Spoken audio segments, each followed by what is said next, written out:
Welcome back, everybody, to Decision Time. What's up, DT crew? What's going on? Your favorite MMA podcast. As always, we are back, Yo. and we're here to cover UFC 322, some news, and obviously the Qatar fight night, fight day if you're living in Eastern. Yeah. Without further ado, let's get into some news. We literally just before we the were pod, just talking about this. Told us we were recording now because the Demetrius Johnson and MMA Guru show is over. Over. Mm-hmm. Do you know why?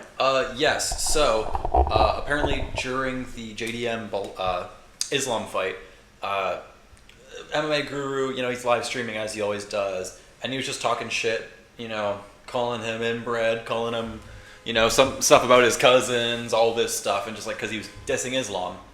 Demetrius Johnson, he's, pretty good friends with all these guys. We've seen many videos of, that's where the John Pork video came from, was Demetrius Johnson. So, Demetrius was just I don't really like that. And then there's, also other clips recently where, old clips from MMA Guru where he was talking about, so Cheeto Vera, this is a different thing, but Cheeto Vera, he has, a daughter who has some sort of disability, I'm not sure exactly what. And MMA Guru in clips, he was just laughing at her, basically being yeah, he was learning how to do head kicks on her. That's why she's like that. Shit, he was just saying things like that. And so those resurfaced in the last week. And so Demetrius Johnson's yeah. So the show is now over. What are your thoughts on that?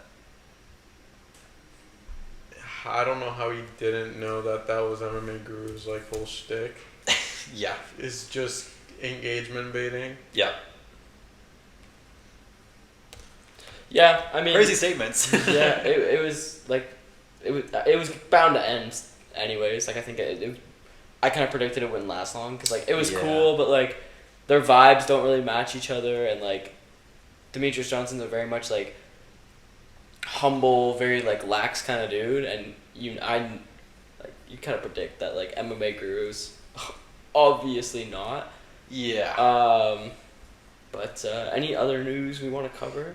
Arnold Allen is moving up to lightweight. Apparently, yeah. Kind of weird, but also kind of makes sense. It makes sense, but it's also I don't like it. I don't think he does nearly as good at lightweight than he could do at featherweight. Mm-hmm.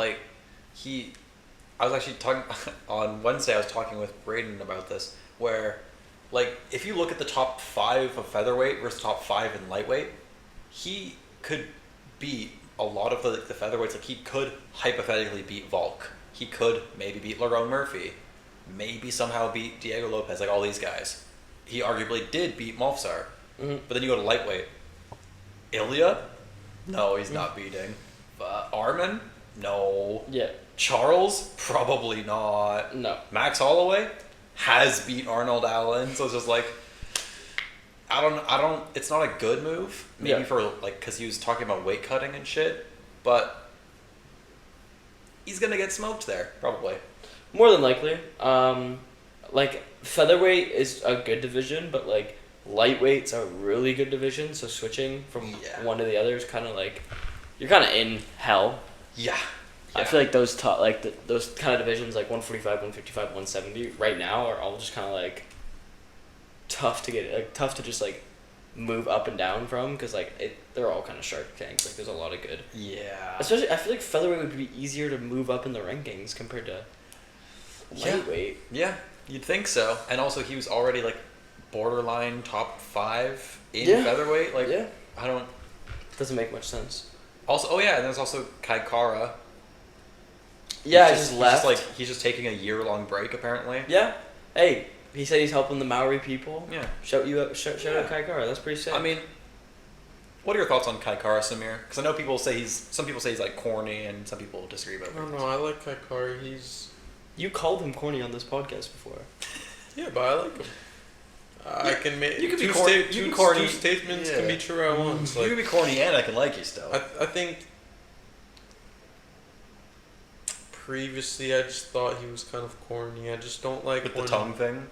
Well, that's also isn't that the hawk, the haka? It's it's not the hawk. It's like that kind of thing, though. Yeah. So I understand why he'd do it. I also think that he'd make that division way more interesting if Pantoja wasn't there. Like if Kai Kara had the belt, like that would be like he's one of those fighters where it's like you were just in this division at the wrong time. I feel like He's entertaining too on the mic, in the ring, all that. Yeah.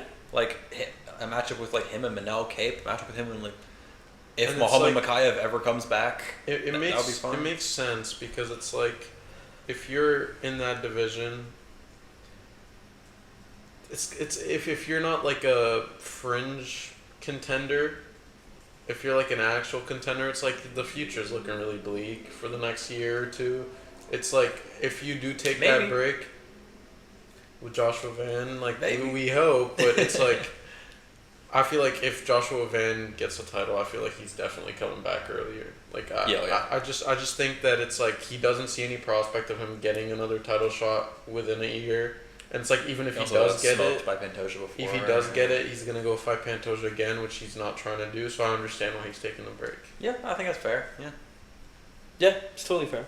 Totally fair. I think that's all the news I can think off the top of my head. Yeah, I was trying to scroll through Instagram and see if there's anything. There's probably that. just like some random, Conor McGregor lifting weight stuff. John but- Pork fought Dylan Dennis in the crowd. That was kind of funny. Oh yeah, that was really funny. crazy. Yeah, it's kind of crazy. Like I saw a clip of him like in an interview. I think it was like with Full Violence or something like that. Is it Dylan Dennis or? No. This is John This Pork. Jonko? Jonko. And he was like, they asked him like, you're getting all this fame and stuff from this thing. Like, do you like it or anything? He's like, no man wants to be called a pig. It's just like in like Russian, and I was like, you know what? He's got a point. Fair enough. Like, because like, funny enough, he kind of looks like him too. Like he kind of like, you know what I mean? Like, am I wrong though? You're not wrong. Like he kind of looks. Are you googling him now? I want to see this side by side. Like, you know what I mean? He does kind of look like him. Yeah. like, I feel bad. It's all Islam's fault. He just Jonko. Jonko. It was like weirdly like I think it was like it looks like it was edited or something. He's like Jonko. Yeah. You go John Pork. But now Dylan Dennis is banned from all UFC events. I mean, it took Is him he? long enough. That's the second time he's fought some And Russians in a crowd. under Ali Abdulaziz's management. Maybe he just doesn't like Ali Abdulaziz. You know, anytime you see someone managed by him, he's like, "Yo, let's throw hands." I just think To be he's fair. a racist. Yeah. That too. Well, I mean, also, he runs with Khabib and Dylan is buddies with McGregor. He's not still. buddies with McGregor, bro. Yeah. He's McGregor always is like talking about him. I mean, McGregor's still. I thought last time I checked, McGregor was they kinda were like beefing. over him. They were beefing, but now they're friends Yeah, again. I'm not but in the McGregor circle. but also McGregor, one day he says he's coming to the UFC, and then the next day It's permanent. he's posting his meat. Yeah. So That's still so crazy to me. lifting weights.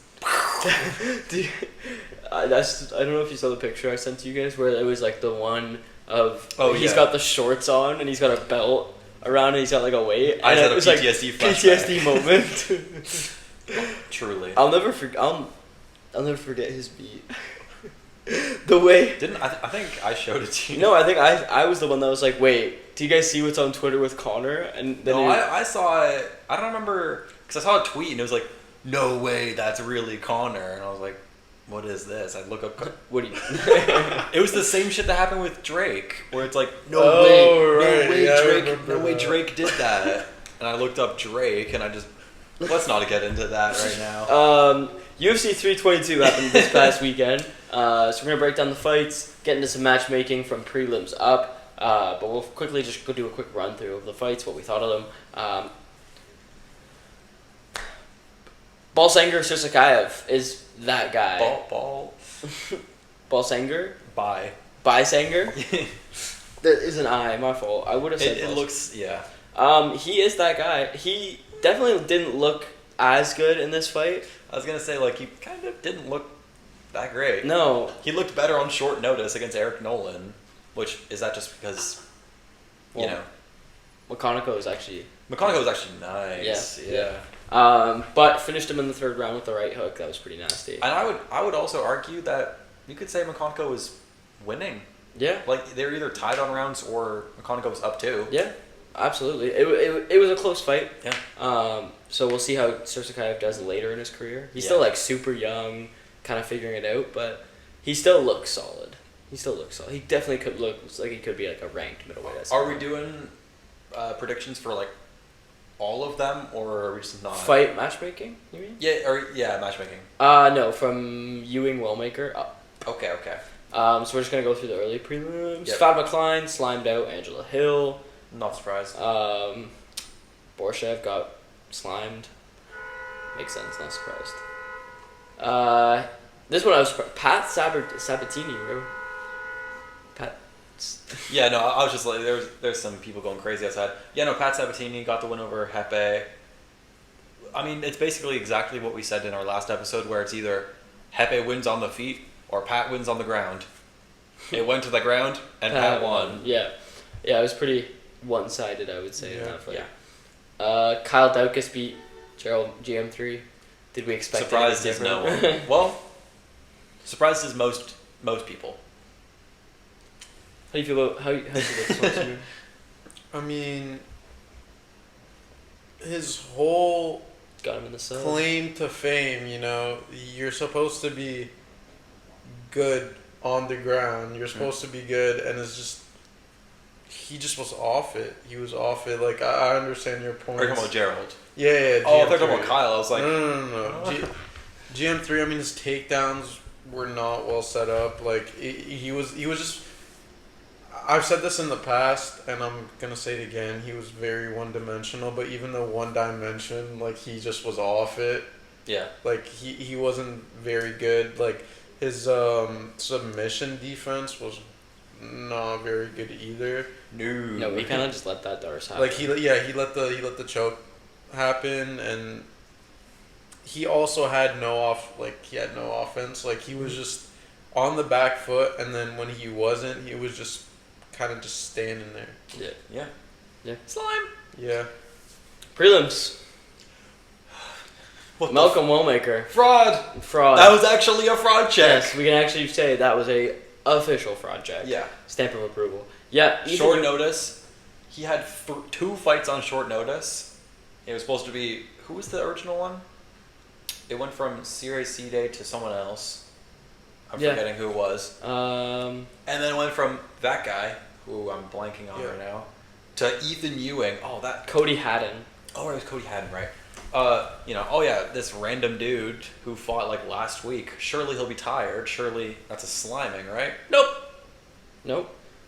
And we were talking about this during the fight. Like, Wellmaker just kind of throws. He doesn't really have. He needs to work on his accuracy. The technique was not there. No, which is weird because in most of his fights it has been. Yeah, but it's almost like he was way too overconfident going into this one, and then he was looking for that. And Ewing kind of stepped up to the challenge, took it well. Ewing actually had really good accuracy, and his ducks and dodges were like his ability to move in the fight and in the box was really, really impressive. Yeah. I was super impressed. I mean, we'll see how Ewing does from here on out. Don't really know much about him. I would like to see Wellmaker continue to do well, because I think he does have it. He's like maybe not ranked, but just like outside the rankings, he could have a solid career in the UFC. Yeah. I just think he needs to dull down the hype a bit and remember your roots. You know what I mean? Like, you came from this construction. Like, it's almost like the fame got to him a little too quick, and he was in this fight just being like, I'm gonna win. I know I'm gonna win. I'm the best. You know what I mean? That's the thing I think is kind of crazy too. Is that like, this was like his 3rd UFC fight, right? And he's getting interviewed by like Ariel Helwani, like all these like huge sources. And I mean, like I said in our last episode, I'm like, he's impressed, but against nobody. Like, he's kind of, it was like kind of industry plant type shit. Where it was just like, how is he this popular from beating like Chris Matino? Yeah. I don't understand. It was mainly just because his Instagram and stuff got really, really famous. Like, I remember, before he fought in the UFC, I saw like a thing where he was like training to be a UFC fighter, and he would like go to work and like do all this like welding shit, and then like go home, go to the gym, and that was like before his debut. So I knew about him before his debut, which is kind of cool. Mm-hmm. That's why I kind of root for him, just because it's like it's cool to see his story. But also, Ethan Ewing, did you see the video that like got posted all over Instagram? He's also like a construction worker. So he like showed up at the job site today, and he's like got his hands up, and they're like, "Hey, hey!" It's like 6 a.m. He's like, yeah, I know. I was like a huge underdog, and I did it. Something light. I got $2,000. Yeah. So Wellmaker just needs to remember what you're doing this for. I think understand that like, I would, my best advice for him would just be take a break, take a step back from social media, all the interviews, all that. Chill. Focus on your craft until you get to that point of like super popularity. Master your craft first. You're 2-1 now. Yeah. Any other comments though? Fraud.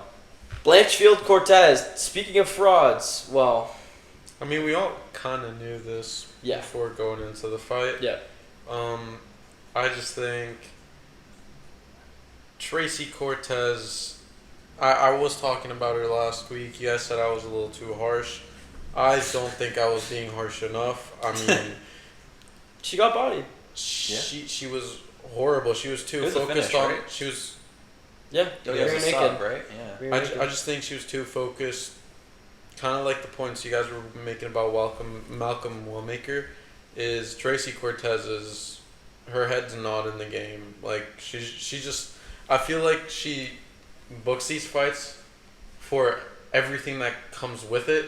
Yeah. Without actually wanting to do the fight, like she's up for the interviews. She's up for like filming like basically softcore, softcore. You know what? You know. So like I just don't think she's actually has her head in the game.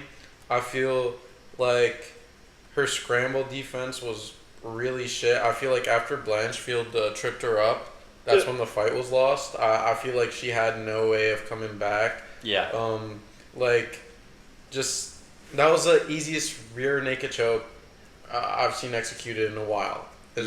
Even in a women's fight, like I just thought it was kind of childish. To get submitted by a rear naked choke in the UFC, especially like unless it's like a really good submission artist like Charles or something like that, it's rare because you should know how to defend it for a set amount of minutes, or at least know how to like turtle up, shrimp out, all those stuff. Like rear nakeds rarely happen, and for a reason, because like there should be more rare to get. Top tier grappler, yeah. Because like she should have never got caught in that situation. And I agree with you. I think again, someone who just like buys into their own fame, because she did it before the Thug Rose fight too. Like she got really high in the rankings, and then she's like, yeah, like I'm the best. I'm gonna win, and then kind of fell for like all the fame and all the like luxuries that come with being a ranked hot woman fighter. You know what I mean? So she got all that, and then again, like I don't think Tracy Cortez is done. She's only 31, and she's realistically only lost to Blanchfield and Thug Rose. Like I think she still has a chance to beat most people in the division. Well, that's the thing is that like. Yeah, it's similar to like Manon, where it's like, yeah, you beat everybody. You can't beat this person, but you're going to beat everybody else. Yeah. So it's like... Exactly. And especially because like the people below Tracy in the rankings, not that good. Like the person directly below her, I'm pretty sure is Karine Silva. I think Tracy Cortez would smoke Karine Silva. So it's just like all the people below her are just not... They're all right, but they're just very winnable for Tracy. So she's kind of stuck in a weird, like, where does she go from here? Yeah, you know? Yeah. She's actually, Katrine Silva. Yeah, it is Karine Silva. Yeah, just a brutal performance from her. Yeah. Gregory Rodriguez, speaking of brutal performances, versus Roman Kopylov. Just like we've been saying, Kopylov, bro. This guy sucks. This guy's terrible. Yeah. He's just a kickboxer. He's just overrated by the UFC. And Rodriguez is ranked. Let's go. Yeah, that's fire. He's good. I don't think he'll ever fight for the title, but... but like, he's fun. He's fun. He's cool. Yeah, fuck Roman Kopylov. I don't really like him. Roman Kopylov... I've been hearing a lot of slander to your name from these two guys, and I understand it now. Like, that display, not good. I mean, Gregory Rodriguez, I thought, to be fair to Roman Kopylov, showed a lot more than I thought he was going to.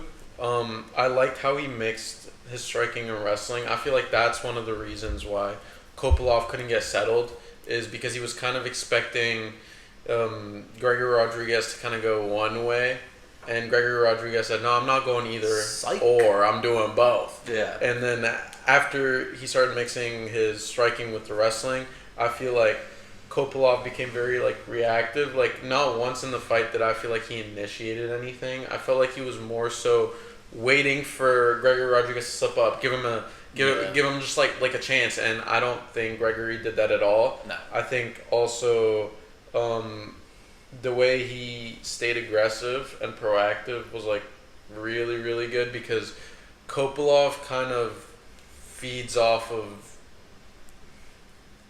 just scrambling. Like, he just feeds off of the nitty gritty, and I don't feel like the chaos. Yeah, and I don't feel like Gregory Rodriguez gave him an ounce of that. I feel like it was very controlled, aggressive approach. Gregory Rodriguez, RoboCop, is just, he's good at he's a very technical striker. Yeah. He's not gonna blitz. He's not gonna do anything crazy. He's just gonna stay sound and do what he does. And he did it again, and now he's ranked, which is cool. I'm excited to see where he goes next. Not excited for where Roman Kopylov goes next. I am. PFL. Honestly, straight out. No Bickle versus Rodolfo Vieira. Kind of a fun fight. It was actually pretty entertaining. I was the only one that got this prediction right. Yeah. Because... Did you predict a head kick KO? No. I mean, I was predicting a decision. I was predicting a decision. Because I did think that he was maybe better at striking. I knew that at least Vieira was better at striking than Paul Craig. And I still stand by that. I think that match could have been Paul Craig versus Bo Nickel too, but just a better version of Paul Craig. But we didn't really get to see a lot of it because Bo was just kind of dominating on the feet, which was very surprising considering his last two performances. Yeah, you definitely saw the striking improvements. You saw he's been in the gym boxing and doing all this stuff. Maybe the break was good for him and just needed more time away from the sport to hone his skills a little bit and understand that he has to have both, not just. Yeah. But I will say that head kick was clean. It was very nice. And he's been trying to hit that in his last couple fights, but he kept slipping or he just couldn't have the flexibility for it. So nice. Bo's a weird one because he's been gone for a while, and then he had a wrestling match only a few months ago. It's this guy's just gonna try and wrestle. Nope, head kick. Well, he did for the first two rounds. Well, he did, but then that's what I liked is. But he couldn't I wouldn't there wasn't a lot of wrestling. They were kind of throwing obviously Bo mixed in some of the double legs. In the first two rounds. Yeah. And I feel like that's what got Vieira. I think he was expecting more of the same in the third, and then Bo Nickel was he just went in the southpaw and just got him. He got clip shotted, and I'm like.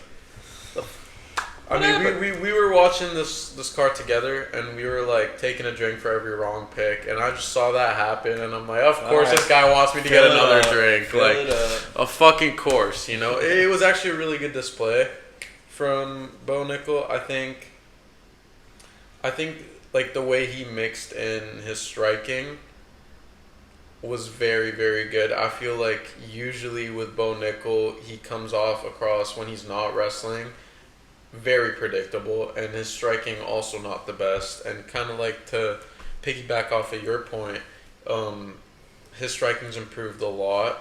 I feel like the way he set up the leg kick, usually he just throws, and it might be tactical, but he'll try to get just win on significant strikes. That's the type of striking he does, and I feel like he approached that knockout with a striker's approach, where it's he was setting up that shot. He was getting him to move in a way where he was defending something so that he could get that shot. And it's that's not something I've really seen from Bo Nickel. He's kind of more of a wrestler heavy guy, and he just showed that, hey, like, he's definitely improving. too. He's improving. He's still young. Like, he still does have a very good shot again. 29? I think he's younger.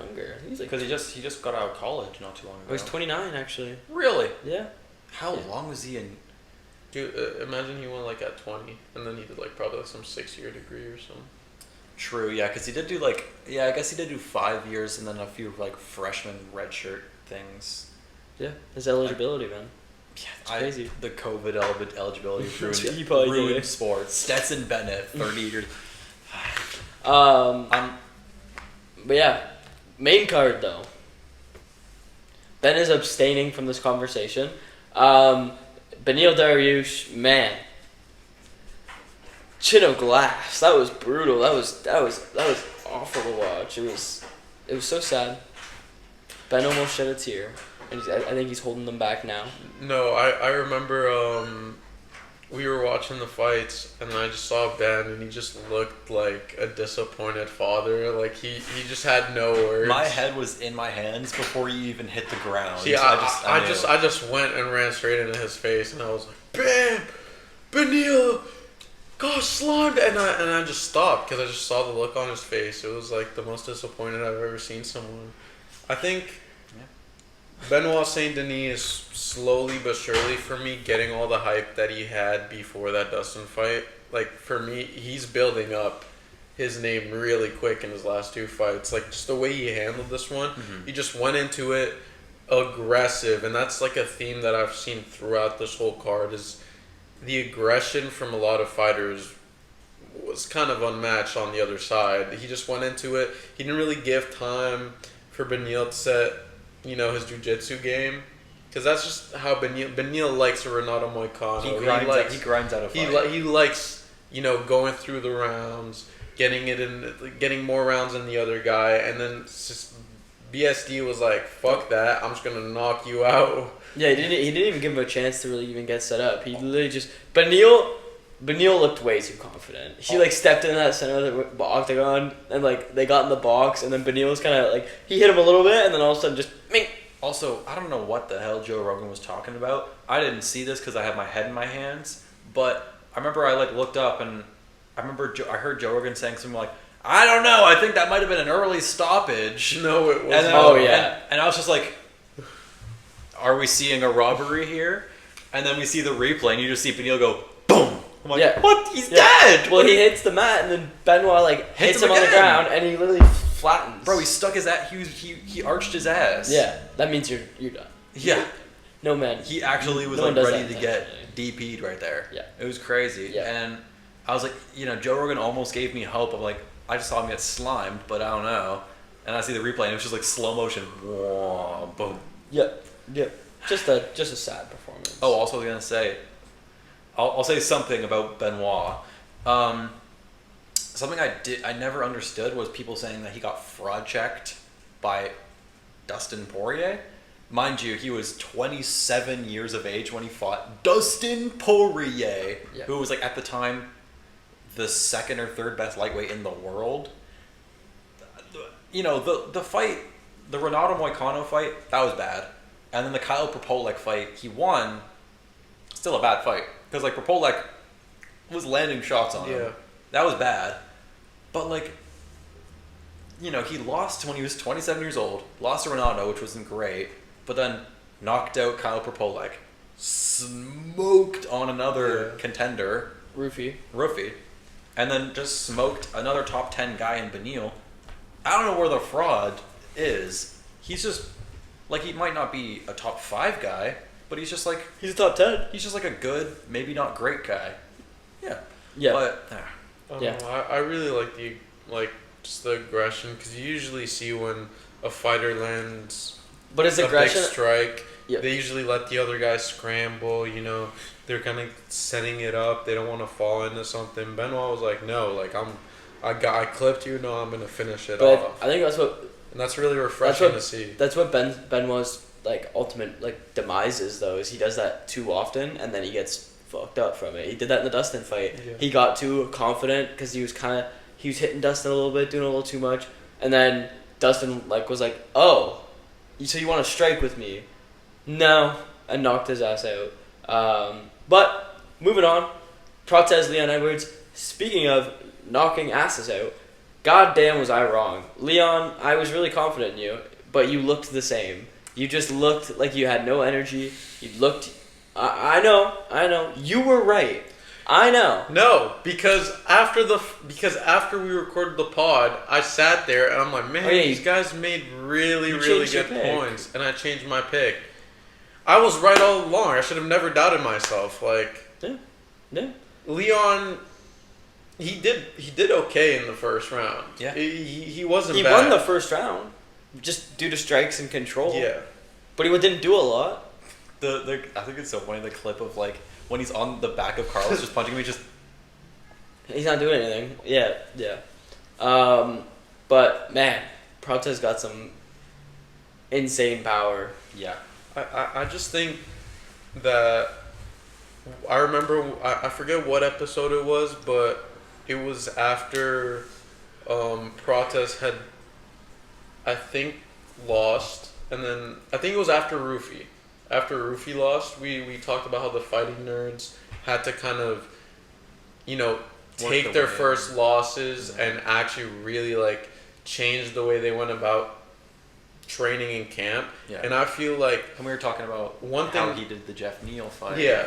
And one thing that I think is really shown an improvement with Carlos Protez is definitely his awareness in a fight. Like just the way where he didn't go into it really forcing a brawl. Yeah. Like if it wasn't there, he'll let Leon, get control time, get a little bit of points, punches, get a little jab here and there.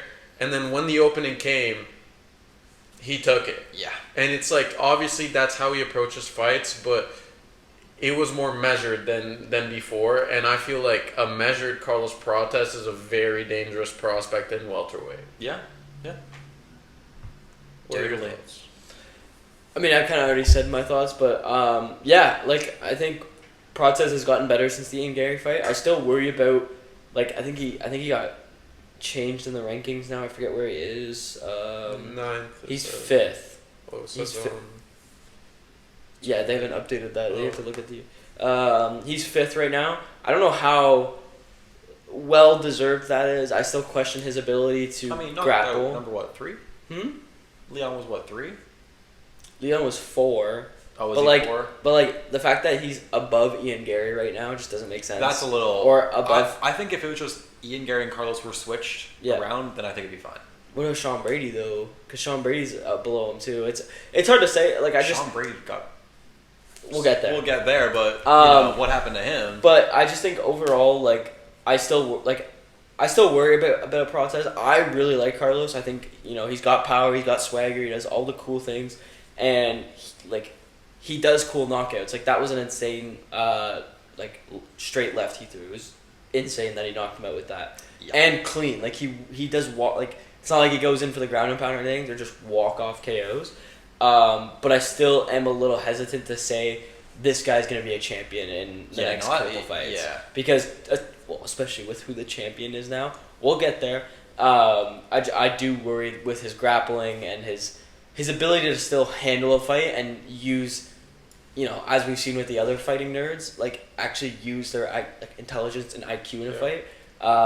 Because I think in this one, he did show some weaknesses of intelligence. He kind of just got held against the fence, and then Leon jumped on his back, and he kind of just let it happen. He didn't... Leon was punching him, and he made that face, but, try and get him off. Fight the legs, or, duck him or something like that. Maybe he was, a little worried that Leon would catch him with something. But, still, you slimed him out. I think maybe he was just this isn't doing shit to me, so I'll just, I'll just survive. Wait till he tires out, because he's just maybe that was part of the intelligence. Maybe that was a smart thing to do. He's learning. He could be. Once again, that's still his biggest question is his intelligence. Yeah. So we'll see. Yeah. We'll see. But overall, I'm super impressed. Oh yeah. I'm super impressed. That I would honestly still I was still so surprised that Leon got knocked out. But the lineal knockout of Jorge knocking out Ben Askren. Yep. Kamaru. I hope Protez isn't next. But Do you have any thoughts, Ben? Did you already say your thoughts? I don't know if I said anything, but not even Carlos Prates. Michael Morales versus Sean Brady. You can talk about that as a... Yeah, Sean Brady. This is what you get for being a fan of the Philadelphia Eagles. That's what you get for being born in Philly. Yeah, they're terrible and they're boring. And guess what you are? Terrible and boring. Yeah, he just didn't look good. He didn't go for the takedown. I don't know if he was just like scared of the overall threat of Michael on the feet. Uh-oh. But do you have any comments? We beat you. Get over here. Michael Morales though, like, I don't know what Sean Brady was really doing. Like, did he shoot a takedown? No, he didn't get to. Yeah, like every time he got in close, he would just... Yeah, so like I think Morales was just so much bigger. Yeah. Like, I knew he was bigger, but it was like you'd see it at the face-off, like, oh, he's bigger, but like when they're in the octagon, he like looked like he would like eat him. Well, yeah, because it's the stances too. Yeah. Sean Brady is he fights a little low, whereas Morales just like stands up and what's going on? Yeah. It's crazy that this guy might be in line next for the title shot potentially. Maybe. We'll talk about that too, but. I was super impressed. His striking was there. His power is unbelievable. I think the difference between him and Prates, I think Morales has the more like the power, whereas Prates has like technique and a little bit less power. Yeah. But he more sets out the shots. Whereas Morales, man, he just throws and it works. It's crazy. I don't know what's next for Sean Brady, but you're a wrestler, bro. I could care less. Go wrestle. Go to WWE. No. Him as a WWE fighter would actually be cool with his tattoos. I can't lie. Like, imagine he had like the Dom Mysterio pants. True. It just becomes a luchador. Dave Batista. You know. True.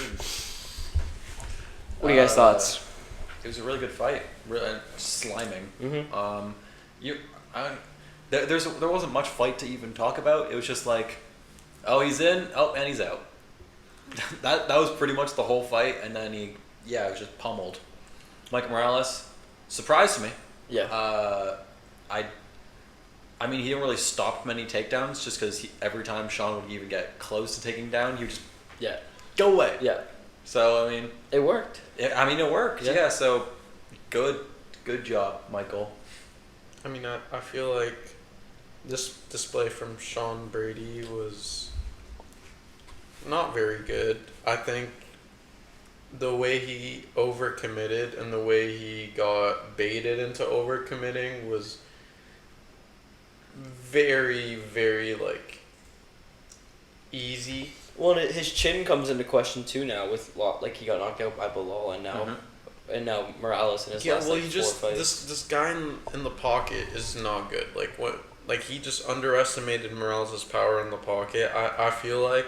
And I feel like in general, he thinks that he's one of those fighters that thinks that his aura is gonna like he's one of those guys where he thinks like you're gonna go into the fight fighting the way he wants you to. Yeah, you're fighting the boogeyman. Yeah, and it's like, bro, you're not the boogeyman. Like, no, his striking just isn't there. Yeah. Really, like he doesn't understand like his wrestling. Like once he gets guys to the ground, it's wraps. But against Belal. Can't really do that, and against Morales, because he's so tall and long, he can just kind of keep you at the distance. He just doesn't have the hands to compete with these top guys, I don't think. I also loved the Spider-Man costume. That was sick. Yeah, that's why he switched his pick, eh? Because didn't you originally pick Sean Brady to win? And after the podcast, I showed him a picture. I was like, "Yo," or we were like walking down the street. I was like, "Yo, look how cool! Like he's in a spider." Yo, I'm picking him. I have to. That's my guy. Yeah. No, he is my guy. Like, having said that though, like you said, we're gonna talk about it later about him potentially being next up. Don't do it. Like, he jumped crazy in the rankings. Like that's just too quick. Like, you need at least another one. I think 2. Like, if he wins his next one, I think he also has to do another one. If he fought it depends on who's. Yeah, depends who he fights too, but yeah. He did just beat the number 1 contender? 2. Technically 2 because there was like Belal. Okay, yeah. Which is he was number 1, but like Belal was technically 1 because he was the former champ. But he was 1. And now we get to the main and co-main events of this fight. My lock of the card was not a very good lock because this was a bad fight. Shvenko beat Zhang. And there's not much else to say. It was a really bad fight. It was a snooze. That's all I'm going to say is I told y'all that she's way too experienced, way too big, and that Weili just couldn't adjust. I mean, I feel like Shevchenko, like, round of applause, the way she just dominates fights. I feel like she does it to a level similar to a lot of really high-ranking fighters in the men's division. I feel like, I don't know why you're grimacing, Ben. Like, I feel like she because when the dudes do it too, it also stinks. No, yeah, I hated the fight. Like, this is 2 cards that are banger cards that Valentina Shevchenko has fought in and started ruining them. Stunk it up. The Noche one from last year stunk it up. One of the best cards I've ever seen in my life. And then we get to the co-main, and I'm like... And the main. Where both were horrendous. Some caucus guy just wrestling for, I feel like she really showed her fight IQ in this. She never really overcommitted. If Weili was on the front foot, which was maybe 30 seconds, maybe like a minute throughout the whole fight. It's like she made sure that she maintained the space, kept it minimal. She kind of took down Zhang Weili's game because the way that Valentina managed the distance, it made it really hard for her to get significant amount of strikes in, and that's mostly how she builds off her game. She doesn't really. She's not as good as Valentina on the ground, and I feel like Valentina abused that in this fight. I think what it came down to is Zhang I don't think is ready for flyweight. She's just too light. Like, she's just not big enough for the division. Like, you think about all the rest of the fighters. Like, I don't think Zhang does, especially after this performance. Like, Valentina just easily took her down. Like, takedowns were 5 of 6 takedowns, where Weili's usually a pretty good takedown defense artist and a pretty good grappler on the ground. Yeah. She had no chance against Shevchenko. 13 minutes and 24 seconds of control time is just an absolutely ridiculous for someone at the level of Zhang Weili. Like, it was just so boring. It just sucked the energy out of the entire building, out of the entire whole card. Like, watching it here, we literally were just like, how many knockouts previous? It was 4, no? Who? Before this fight, there was 4 knockouts. Yeah, it was because it was a finish from Morales, finish from Prates, finish from Benoit, finish from Bo Nickel. Greg versus Kopilov was great. Submission from Suzukaev got a knockout. There was lots of finishes, lots of fun. Even the non-finishes, Rodriguez Kopilov, great fight. Borshev Camilo. Wallmaker's great fight was also really entertaining. Which one? Wallmaker's. Yep. Yeah. Yep. Even though Wellmaker lost, still a really fun fight.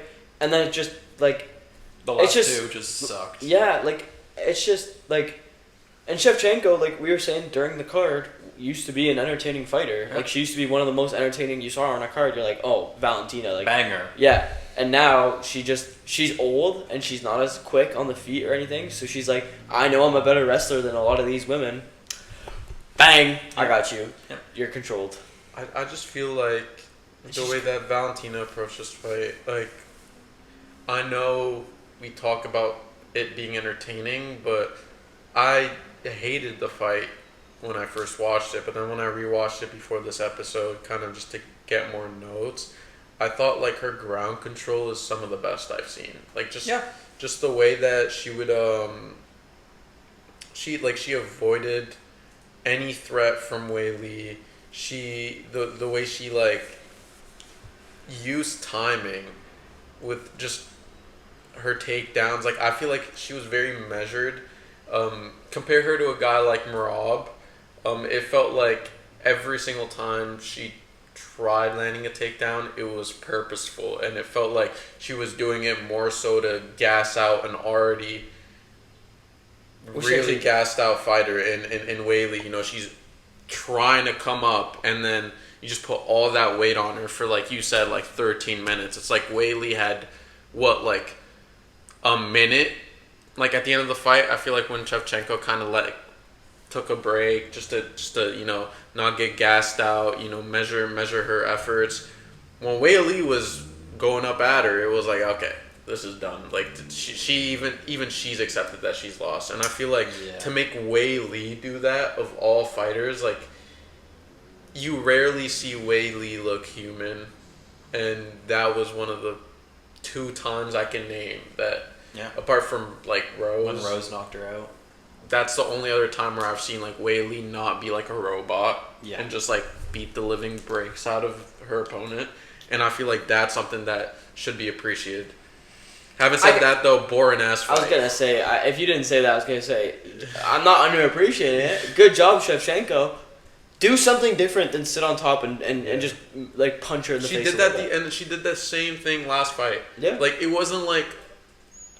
It's just so it's so frustrating to watch. Like, and like I always see things where like, yo, if you're not an MMA fan, they're like mixing the martial arts and all that stuff. Like, there's yeah, no sure, mixing. but like, there's a difference between mixing the martial arts and like being on the ground and fighting for submission, fighting for ground and pound opportunities to win the fight by TKO. Control time as well, yeah. But that's all Shevchenko was doing, was getting control time, like, and just holding her there. Like it was just so frustrating to watch.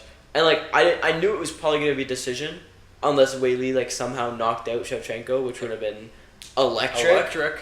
But it just. I kind of knew this was how it was going to go. She did like use those leg kicks pretty effectively throughout the fight. Like we're just like, we are saying like she did all that. Like she did mix it. She did mix it in. Who, Shevchenko? Yeah, with her leg kicks. I mean, I thought they take were someone really down, effective. do something with it. Yeah. Mm-hmm.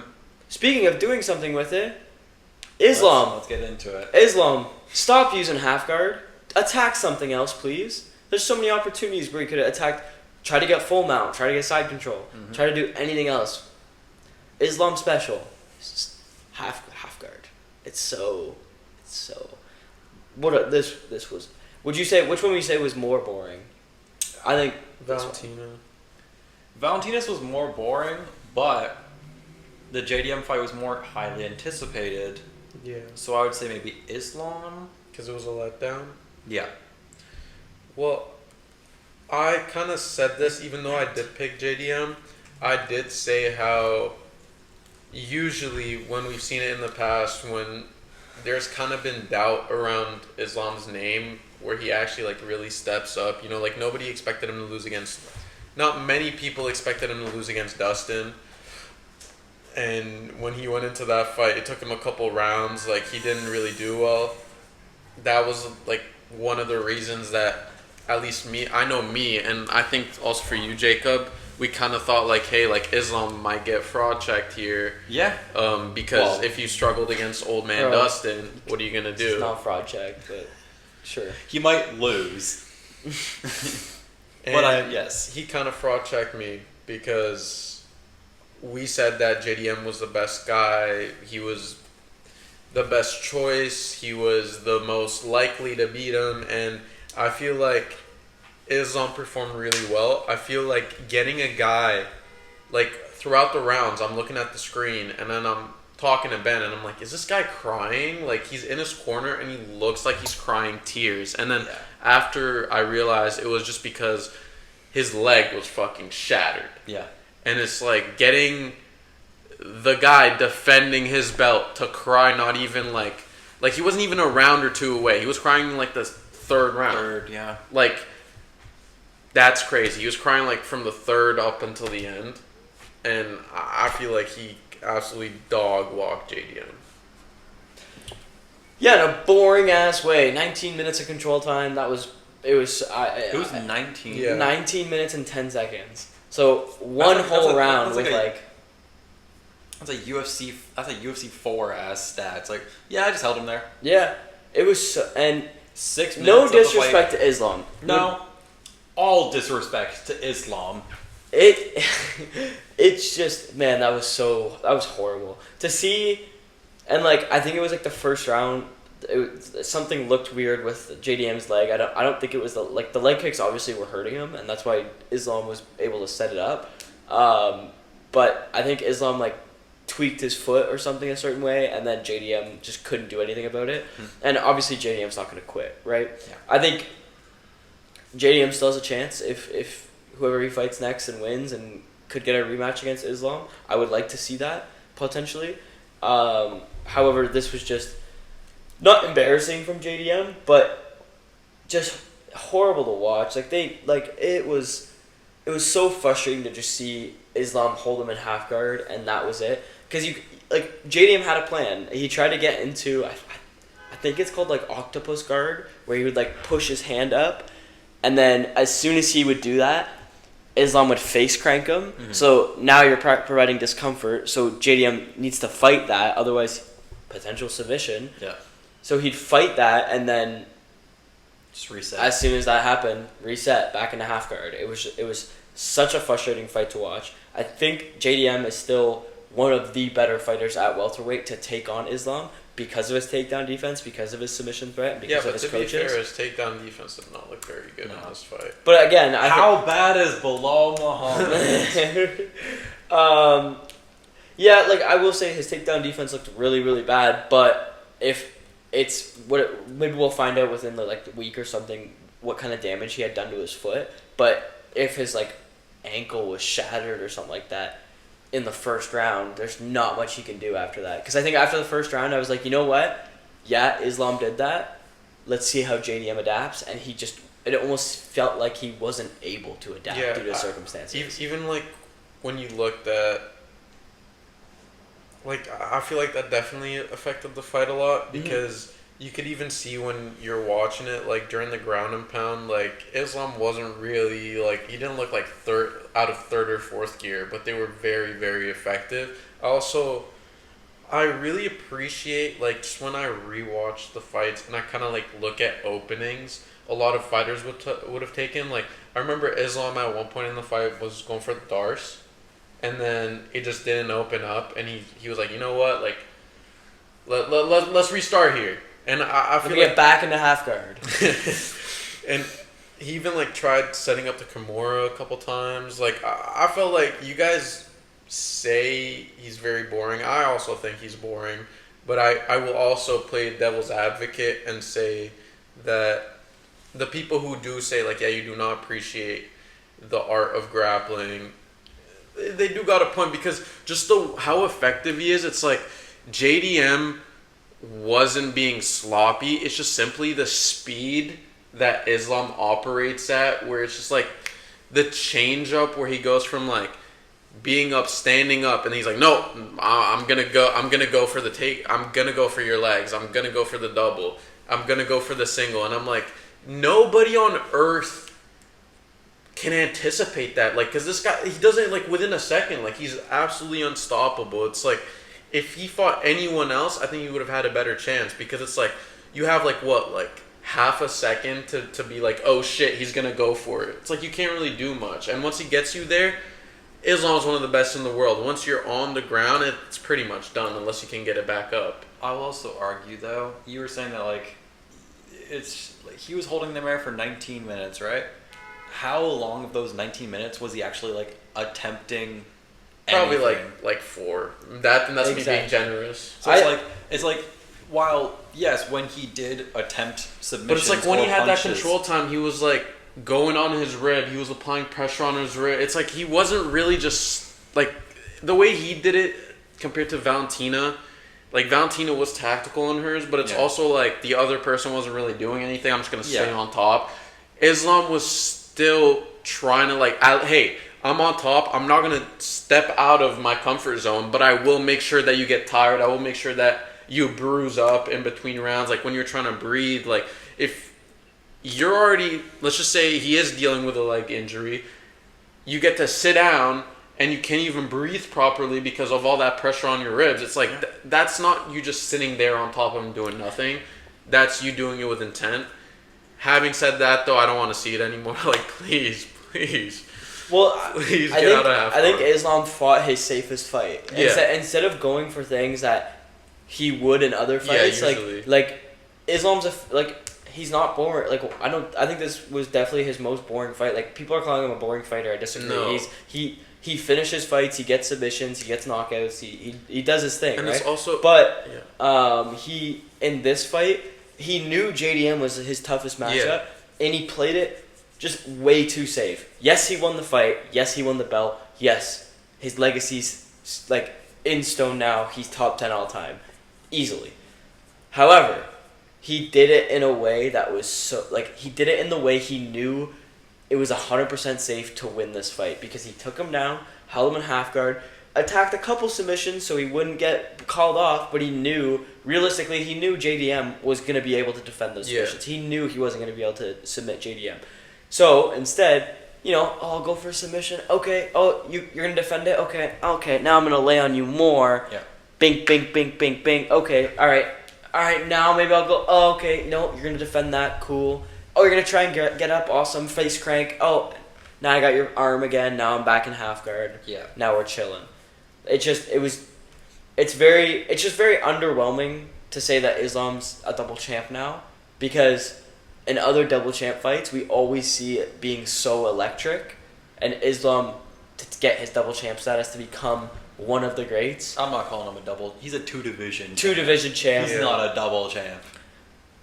A two-division champ, to win it that way. Got the aura for that. To win it that way was just very underwhelming for me. Yeah. It just sucked. It was terrible. It was very frustrating to watch. Yep. Yeah, but my question is let's just say, in an alternate reality, it's grapplers getting absolutely chinned by strikers. Mm-hmm.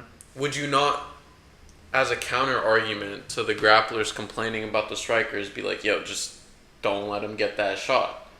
Don't let the striker get that shot. If at least striking like and what knockouts do you want? What more entertaining than 25 but minutes. That's what I'm saying. What if you're on the flip side, where it's like you really appreciate grappling? I don't know why you I appreciate it too, but it's like I don't know why you prefer it over seeing a knockout or a really good finish. But it's like, if you're on the up, why should you change what's working for you? People should figure it out. And I feel like within the next, we're seeing it where it's like, yes, it was very dominant, but it's Dagestani Glazer.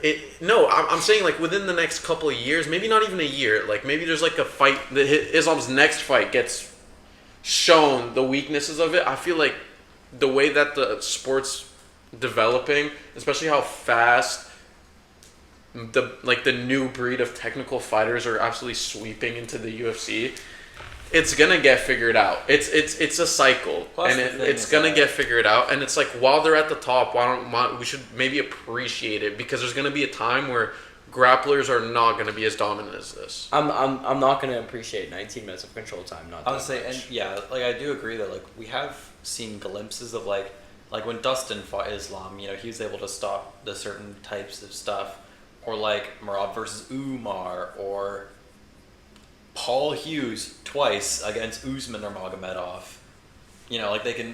People are learning how to, these guys just kind of shoot for a double leg and then stay on you.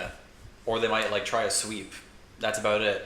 But if you can just stop that, keep them on the feet, they're kind of not that good. Apart from, and that's the thing, is that Islam's also probably the best of all that Dagestani camp at striking. Yeah. And he just chose not to really strike much at all. Yeah, that's what I'm saying. He's allowed to do that, because in previous fights, that Dustin one, he could have approached it exactly like this, but he didn't. And it's the only reason he tried though.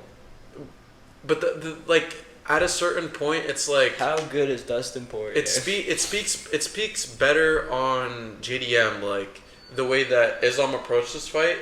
It shows how he did take him really serious. He took him as a serious threat, because he just went for the safe plan. And it's I would do that too if that's not what I was saying. I was just saying that he can strike, unlike Umar, unlike Khabib, but he just which is weird, because in his last, he knocked out Volk, and he just went, we don't need that, I'm just gonna wrestle. You could say that's a testament to how good Jack is, but it's just it's just not entertaining still. I can appreciate it, but also say it can be entertaining for a bit, but not for the whole fight. After watching the fight, do you think the allegations were true? The PED stuff? Yeah. All I'm saying is he looked huge. He looked humongous. Especially considering he's like, yeah, I can't gain any weight. What? Yeah. I mean, I'm not gonna comment on that, but Anyways, matchmaking time. Yeah. We talked about that fight enough. I'm tired of it. So we're gonna start from prelims. Start of the prelims. So Ewing, Wellmaker, up until the main card, the main event. So let's start. Just pulling up my notes here. Malcolm Wellmaker. Who you got on fighting, Ben? I just rebooked him against Cody Haddon. Yeah.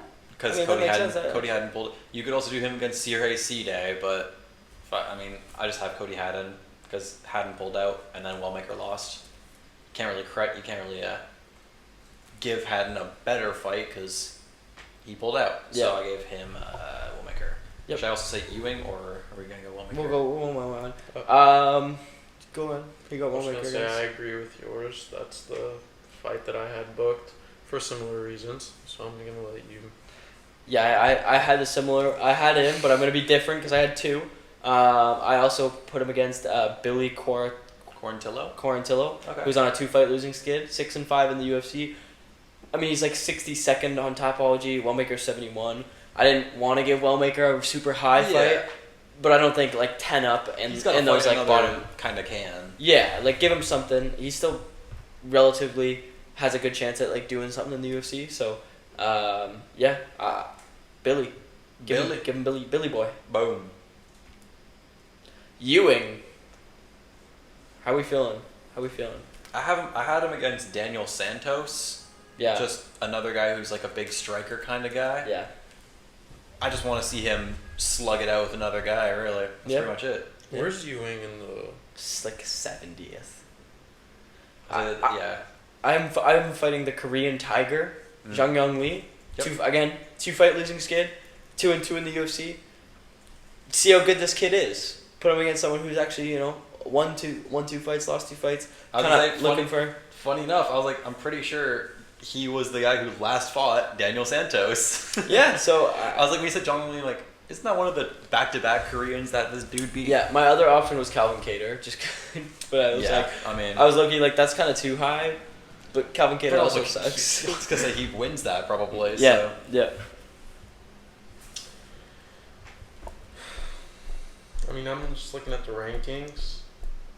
I'm thinking kind of in a similar approach, except reverse the record because I know Jung Young Lee is off of back-to-back losses. I'm going for a guy with back-to-back wins in Timmy Kwamba. Okay. I feel like it wouldn't be a bad fight. He's 2-2. That's the thing is that like Ethan Ewing is weird to book because like I'm guessing he stays with the UFC. Like I'm guessing they sign him for longer. Yeah. I don't know if they do, but I'm guessing they do. And if that's the case, how do you really book him? Because he has 1 fight, 1 win on, like a 1 or 2 day notice? So it's like, what do you even do with him? It's weird, but yeah, I'm not mad at Tim Kwam. Tracy Cortez. Number 8th ranked flyweight. Do you want me to start? Yeah, go ahead. It doesn't matter. I had her against Karine Silva, who I talked about earlier. I think she does have to fight down, so have her fight the girl right below her. Yep. And beat the brakes off her. Yep. I had a similar thing, except I was looking at the Tapology rankings when I made this. So on Tapology, Tracy Cortez is 10th, and right below her, Wang Kong. I got Wang Kong versus Tracy Cortez. She is also ranked. I think she's ranked like 12th or 13th. Yeah, so that's not bad. Yeah. I also think Tracy beats Wang Kong. Absolutely. Yeah. Absolutely.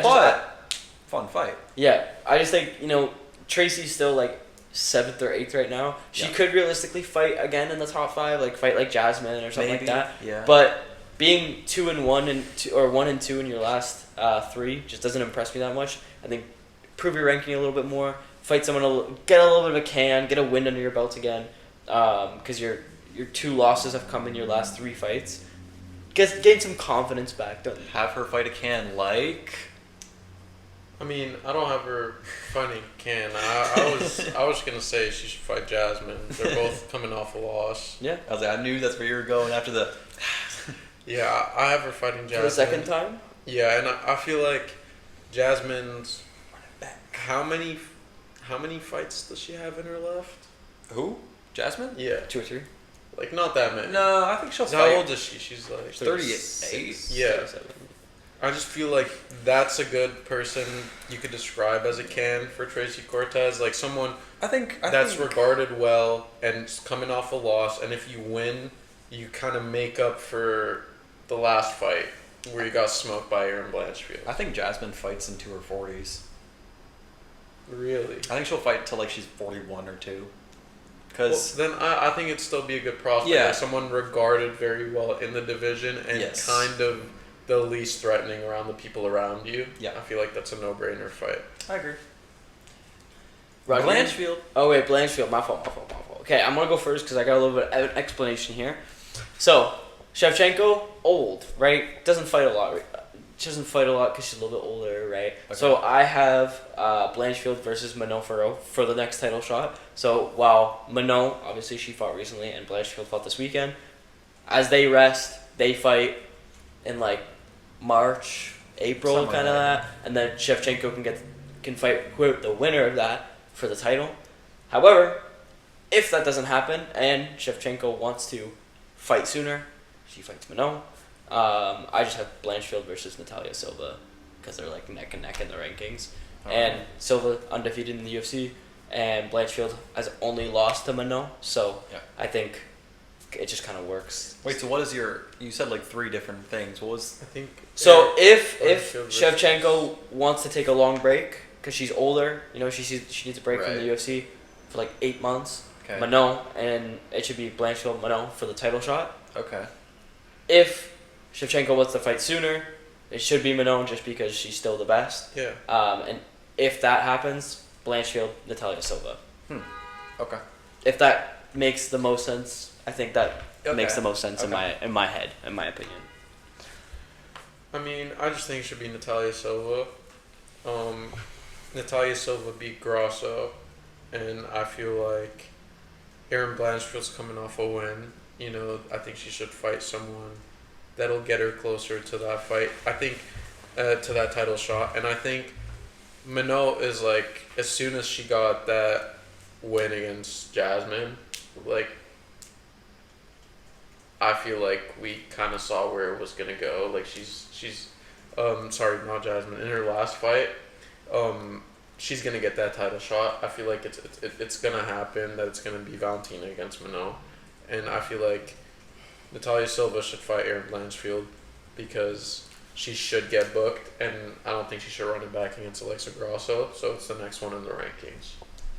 I have Erin Blanchfield against Alexa Grasso because Alexa, former champ, one of the best in the division, and I have other people booked up, so it's kind of like she's the best person remaining, and I do think that like Alexa Grasso fully could be in like title contention still. Well, not like currently 'cause she lost her last fight, but if she wins one, she's back in it. So I think Blanchfield versus Grasso could be not like number 1 contender, but like number 1B contender kind of fight. Well, she's Totally off, agree. She's off of like not winning. She's on like a 3-fight winless streak. Because of the draw, and she retained Back the to- title, and then the loss, and then so she's still Alexa Grasso. She's still former champion, beat Shevchenko. Fair enough. All right, Daniel Rodriguez. So we're Gregory Going Rodriguez. with- Gregory Rodriguez. going to go with Roman Kopylov first. Yes. Okay. I was just gonna say Gregory Rodriguez versus Roman Kopylov. Daniel Rodriguez. That's a person, right? He's also ranked in middleweight, right? D-Rock? Welterweight. He's a welterweight. Yeah. I was like, that's like that name. That is a real name. I was Yeah. like, Yeah. Roman Kopylov. I'm fighting one of my new favorite fighters, the Iron Turtle, Jung Young Park. I also have him fighting. Hey! I was like, yeah, he's gonna slam a Park. No. Probably, unfortunately, but both coming off a loss. Well, Kopylov coming off 2 losses now. Jun Young Park. Oh yeah, coming off a loss. Costa. Yeah. Against Ikram. I think Jun Young Park's got a little bit of a chance, probably not much. And I think Kopylov, the UFC still likes him. He's still. For some reason. Yeah, I think they're both 34 too, so it also kind of works age-wise. Really? Yeah. That's crazy because Park's been in the UFC for like a decade now. Yeah. Yeah. And Roman Kopylov, I couldn't believe he was 34. He still looks like a child. And somehow the guy he fought looks like he's 40, but he's younger. Yeah. Yeah. Yeah, Jun Young Park, Iron Turtle. Hopefully you don't get slammed. I mean, this is basing it off of recent performances. Feed him to the Sharks. Give him Bo Nickel. Give him Bo Nickel. Get Bo another win. You know, if you beat Roman Kopylov and you beat Rodolfo Vieira, right back into the talks that were on his name prior to the fraud check. I'm not horribly mad at it. I do have Bo Nickel fighting like a solid name, so I think that's not ridiculous. Yeah. Gregory. RoboCop Rodriguez. Samir, you go first. We haven't let you go first yet. Go first. I got him fighting down because I just don't see him really beating a lot of people above him. Yeah. Feed him Paulo Costa. Isn't Paulo Costa ranked higher than him? Fighting down, motherfucker. Based talking? off of Tapology, even if he's ranked above him, then I'm gonna say fight above and still fight Paulo Costa. Like just feed him a guy that's very beatable. Yep. Yeah, Paulo's 13th and he's 15th. Sure, I'm not mad at that. Ben, I have him also fighting up. I have him facing Ramon Delidze. That was my next one. That guy got effed in his last match so badly that honestly I wasn't sure if Rodriguez was gonna get ranked, but regardless, Delidze should be fighting someone barely ranked or not ranked at all, and that is RoboCop. And RoboCop, honestly, I think Delidze could win that with his grappling, but I hope for sliming. Anyways. Okay, so I was kind of nervous you guys were gonna say one of my guys, so I did write 2. But I'm gonna say both of them, but I'm gonna say one more confidently. So my one matchup was Joe Pyfer. Outside the rankings, that's a slugfest. That's really fun. However, my actual one that I want to happen, Gregory Rodriguez versus Robert Whittaker. Because Robert Whittaker, 2-fight losing streak. Yeah. He hasn't really won a bit, and I love me some Bobby Knuckles, and I think this is a fight Bobby Knuckles can and will win. But I also like Gregory Rodriguez. I think he's got a decent chance. And this, it's like 15 versus 9. Very realistic matchup, especially for a guy like Gregory Rodriguez, who's kind of 2-fight win streak. 2-fight win streak, kind of on the come up right now. 2-fight knockout streak at that. He didn't knock out Kopylov. But didn't he? Oh, no, it was a decision. He almost knocked him out. Almost knocked him out, and he's like 9-3 in the UFC, so he's super impressive to me. But Robert Whittaker is, he's the Reaper. He's cool. He's Lost to fun. RDR. Lost to RDR, which is not looking good. Not aging well at all. So I think give him Gregory Rodriguez to either, solidify your name as like I'm a gatekeeper. No one's gonna get past me, or lose and potentially retire. And it's kind of like when he fought Ikram, where it's like, are you washed? Yeah. And then he smoked him and won. Exactly. So yeah, I wanna see that. That's interesting. Yeah. Very interesting. Moving on though, we got Bo Nickel versus Vieira. Did we already talk about that? Well, I think you talked about Bo Nickel. Yeah. Yeah, you talked about Bo Nickel. Oh, right, yeah. So we already know who. You tell us Rodolfo Vieira first. I mean,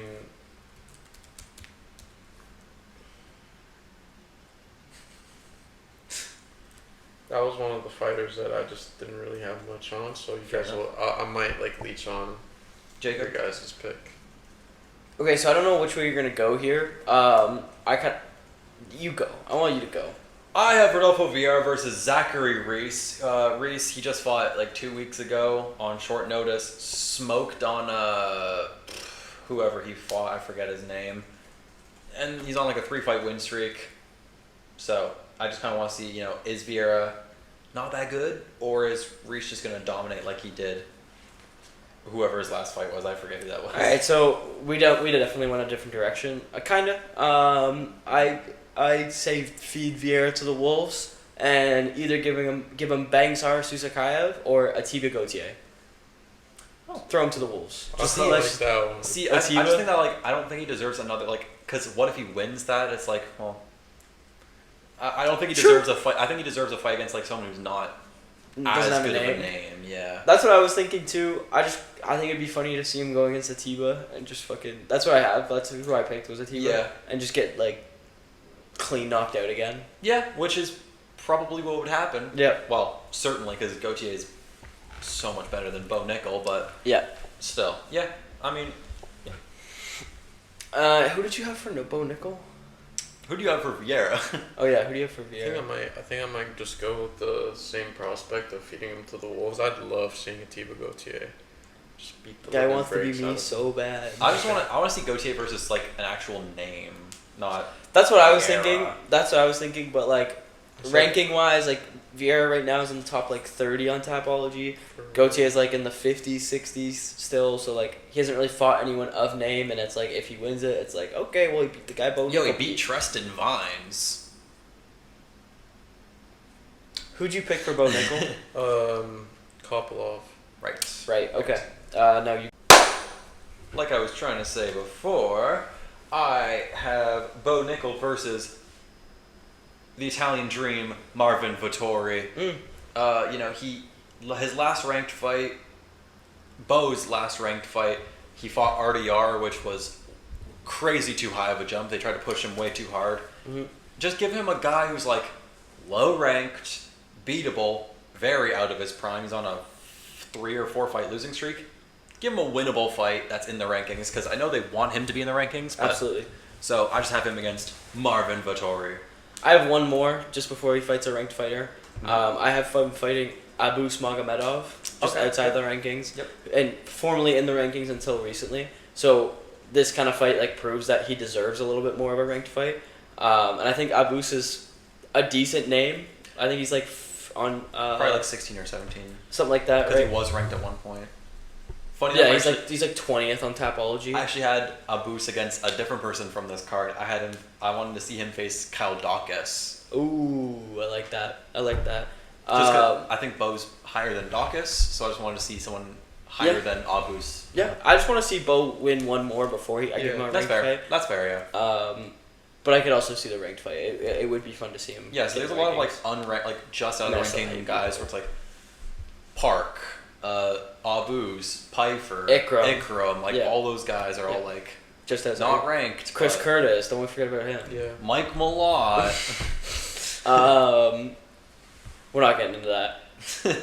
All right, main card: Benil Saint.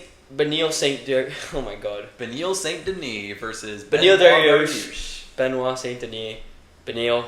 I think we should all have the same. For his next fight. For who, sorry? For Benil. We do losers first. Right. Okay. Who do you have? Retire, please. That's not what I have. No, I have an actual fight. Guys. I'm fighting. Guys. Rank number 14, coming off a loss. I think this guy needs an easy win. Ruffy? Yeah. I think it's not for Benil's sake. Benil's done, like you said. You want him to retire. I think if you're just about to put your gloves in the center of the octagon, at least help another brother out. And I feel like a fight against Ruffy, he's getting absolutely smoked. I think we're going to see more of the same from what we saw last Saturday, if not even earlier. Or we see Benil win because we saw Ruffy has no grappling skills. But not against Benil. Benil's so passive. He's so passive about it. Benil bodied Moicano, though. He bodied Moicano. He got clipped in that fight. And Moicano bodied Saint Denis, and Saint Denis bodied Ruffy. Like I think that's a winnable fight for Beneil, and I don't want to see Beneil get kind of winnable. I don't want to see Beneil win again, and then he gets put against another. I just don't want to see him fight Grant Dawson. So I'd rather see. No one's making him fight Grant Dawson. Ben's making him fight Grant. I don't want to see him fight Grant Dawson. I have Beneil versus the winner of Grant Dawson and Manuel Torres. Because whoever wins that fight will be like 13th through 50th. They'll be ranked. And they probably beat Beneil. Because that fight is... it's on 3/23. So like in a few weeks from now. Keep going. Oh, and yeah, Beneil, like you were saying, he's just gonna get the old WWE treatment, All right, give a young prospect someone, get slimed. Yeah. I had the same thing. I think Grant Dawson wins that against Torres, so it probably is like. Who do you have for BSD? Because this one might get. There's a lot you could. For me, okay, so for me, the first fight I want to see is I want to see a big jump up the ranks. I want to see again. I want to see him fight a guy that might get a title shot undeservedly. Justin Gaethje. I want to see BSD against Justin Gaethje. If that's not bookable because Justin Gaethje fights Ilya, then I would do Fiziev because he's off a win. He was supposed to fight, didn't fight, and I think he's directly below. Yeah, he is directly below Benoit. I think that's a perfect fight to book. Also, Gaethje's only 4 spots above. Yeah, he jumped up 5 spots. Yeah. It's crazy. I have. Funny enough, you said Fiziev. I have the person who replaced Fiziev. I have Mateus Gamrot. Yeah, that was also, I was telling Jacob before, that was one of my picks. Yeah, I have Mateus Gamrot against him. He just got smoked. And he's still good. Like, if you beat Mateus Gamrot, that's like a solid name. But imagine Justin Gaethje versus Benoit. I think versus Benoit as like a main event for a fight night. Benoit wins that, but like, I don't know. And I want Benoit to win his next fight because actually I can't have him slime out Beneil just to lose. You know what I mean? To be fair, like he might lose to Gamrot too, but who knows? Anyways, yeah, I have Gamrot. I have a similar thing to you, where I said that he should fight a guy who might get a title shot undeservingly. I have Benoit versus Paddy. No. No. That's why? I actually really like that. But I think Paddy should get that title shot. Because if Benoit fights Paddy and Paddy wins that, he easily deserves that number 5 spot. But if Benoit wins, then Benoit's in the conversation of top Paddy's fighting up. I thought you were gonna say Armin. But why does Paddy deserve to fight up? He fought fucking Michael Chandler last, who's 11th right now. I think Paddy has to prove it still. Prove that you're because he can't fight anyone in the top 5 other than Ilya. Charles is fighting Max. No. Yo, I don't know why you're disrespecting Paddy. Or I also had beat King Green. Hey. I also had Paddy against potentially the loser of Armin Dan Hooker. That's a good fight. I like that better. Paddy's just getting the title shot though. I know. And then I also had Fiziev. So. Anyways, I'm done talking about Beneil getting slimed. Protez versus Edwards. Now this is where it gets tough because 3 welterweight fights on this card. Yeah. Impossible. I have a couple I'm not trying to be. Say your main one. Fine. Chill out. I have for Leon Edwards versus Carlos Protez. I have Leon Edwards versus Joaquin Buckley. So do I. Give him to my boy Burns, man. I just want to see Gilbert Burns fight it. I said this before the pod. Okay, so this is not me just saying it pulling out of my ass. Gilbert Burns title shot starts now. It starts now again. The newest one, 2025 winter edition. Give him Gilbert Burns. Flame me all you want. I need to see my boy Gilbert Burns back in the octagon. I need to see him win. If you're asking me for my serious one, I would also say... Yes. No. I want to go back to that. I hope you get so flamed for that, because 39-year-old Gilbert Burns on a 4-fight losing streak, the title run is 4. Oh my God. He hasn't won since 2023. I know one of them was Kamzat in there. Lost to Belal, lost to JDM, lost to Sean Brady, lost to Michael Morales. But imagine Kamzat was before. Gilbert Burns Did he win a fight since Kamzat? beats Leon Edwards, fights Shafkat, His last gets last title 6 shot, fights, wins, according retires to with a win. his last 6 fights according to Tapology. Neil Magny, he won. Jorge, he won. Oh. Then Belal, JDM, Sean Brady, Michael Morales, all lost. 39-year-old Gilbert Burns. I think okay, my serious one is he fights the loser of Belal, Ian Gary. That's like a rematch against Belal's not bad. Like if Belal has lost, that would be a really good fight for him to book. Like a big fight can get on the main event, maybe even like a main on a fight night. You know, like I think that's a really good fight. That's my serious one. And then guys. if Ian loses, clip is done. And if Ian loses, then it's like British, run it back. British. Another revolution. I think that's mine. And then for Prates? For Carlos, I wanna see a good fight. Both won, both by finishes. Give me Michael Morales versus Carlos Prates. Stole mine. Give me Stole mine. Carlos Prates You also picked him? versus Mike Morales. When he came earlier, I told him that. He's like, "That's a good one. That's a good one. I like that." You just said it before me. All right. Well, I'm switching. You go first, but I'm gonna switch. I mean, I'm gonna lead in. You say yours. So I had Morales, and then I don't want to copy you, even though you copied me. Loser of Belal Ian. All right. There you go. I'm gonna lead into the next one because I have Carlos Prates versus Sean Brady, who lost the next fight. They're gonna be ranked like, I'm pretty sure they're like right around. They're both around Ian Gary, right? Them, yeah. It's just which Ian Gary. don't understand how Prates is above Ian Gary, but anyway. So yeah, I just have him facing Sean Brady. 1 won, 1 lost. Boom. I like that. Yeah. That's ball knowledge. Brady. Anyway, Sean Brady. Who do you got Brady for? Don't even worry about that. I have Sean Brady versus Gabriel Bonfin. Ooh, he's fighting down. Yeah. Why? Just because he like slimed Randy. Well, because I was looking at the rankings and I'm like, okay, well, I don't really want to see him fight anyone up. Carlos Prates makes the most sense. But Ian Gary's already booked. Shafkat, no. Morales, no. Belal, no. Whatever. So I was like, okay. Usman, I don't want to see that. Brady, Edwards, they already fought. Joaquin, I want him to fight Edwards. So the next guy was just Gabriel Bonfin. Yeah, I don't really have any other I reason want other than one guy Bonfin. below. And I was saying this before we were recording the pod. I really want to see just Colby Covington's face get smacked up again. I just want to see him lose.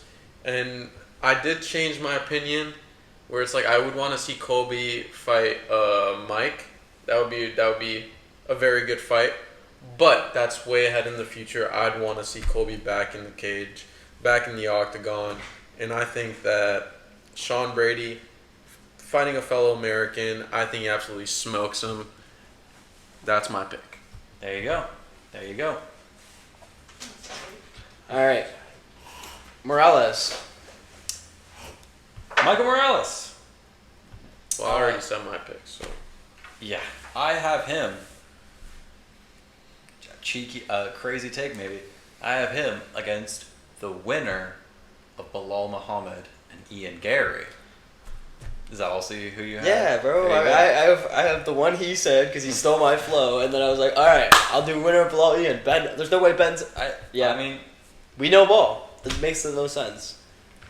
Because like he's number 3 now. Whoever wins that fight's gonna be like 2 or 1. Yeah. So I guess they'll be 2 because JDM. Right? Yeah. So yeah, I think a lot of these matches also are going to be determined on who wins this Belal Ian fight. Because in my last one I said Prates loser of Belal Ian, but I mean more if Belal loses. Because if Ian loses, yeah. We don't want to say that again. All right, Shevchenko versus Zhang Weili. I mean, I'll start because I already I said this many times. Zhang Weili versus Manon Farrow. After Manon after she fought in Vancouver, I said her against Zhang, win or lose. Zhang lost. she still, I think, should face Monroe because... So you want her to stay at flyweight? Yeah, I mean, I was thinking about, like, a strawweight match, but, like, I don't know what she's gonna do, like, because I remember, like, in the post-fight, we were listening, and she's like, I don't know, we'll see. So, like, I just had her booked against someone. I have her just staying there, and if she stays there, I want to see her against Manon, just because Manon's, like, I don't think she deserves a shot against Valentina, because she, just before fighting Jasmine, lost to Valentina, so it's like, yeah, she needs there's other people you could fight, so I just have those two fighting. Yep. I have Weili going down and back down and just trying to reclaim her title. Fair enough. Fights Mackenzie Dern.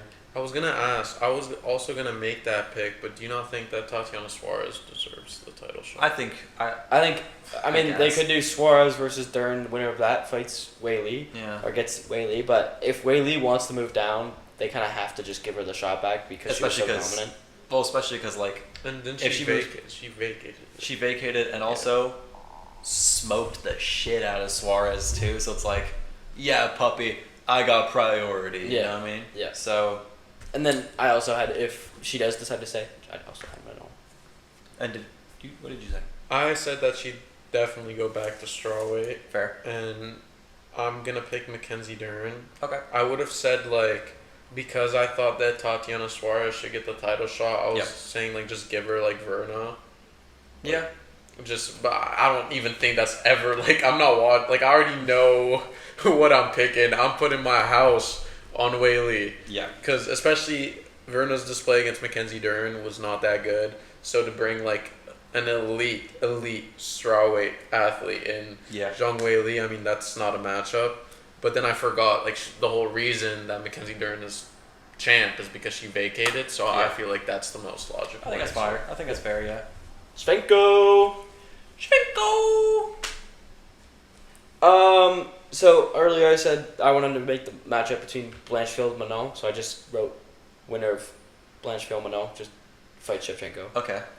So I guess does that also depend on, let's say Zhang stays at flyweight, you wanted her to face Manon, and if that happens, I'm more confident that you think she's just gonna go back down. There's too many possibilities. I could have an episode where I just talk about all the possibilities. Yeah, butterfly effect. Yeah.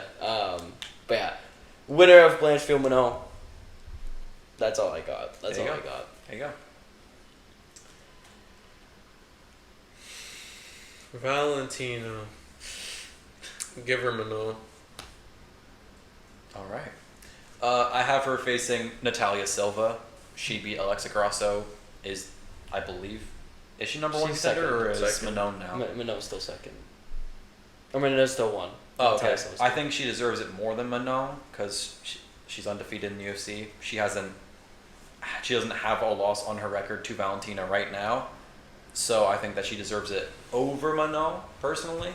Plus, she also beat Grasso versus beating Jasmine. Like, Grasso is more impressive of a win than Jasmine, I would say. Especially considering, like, you know, one's a champion, one's, respectfully, 30-something.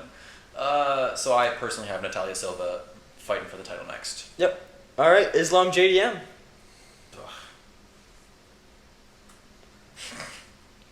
Okay, I'll go first. I have JDM fighting, if he comes back, whenever he comes back, Shavkat Rakhmonov. Full knowledge. Just because number 1, number 4, JDM. I too have this. Yes, I think JDM doesn't really deserve anything that much lower, and Shavkat realistically could still be like number 1. It's just he hasn't fought in so long that he's just slowly losing his spot in the rankings. Yeah.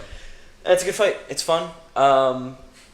JDM is like has a crazy record. Shavkat hasn't lost yet. It's the boogeyman versus like the boogeyman killer. It's kind of funny. Shavkat's kind of got like a reverse Paddy Pimblett. Paddy hasn't fought for a while. He just keeps like sliding up the rankings. Shavkat just keeps like dropping down. Yeah.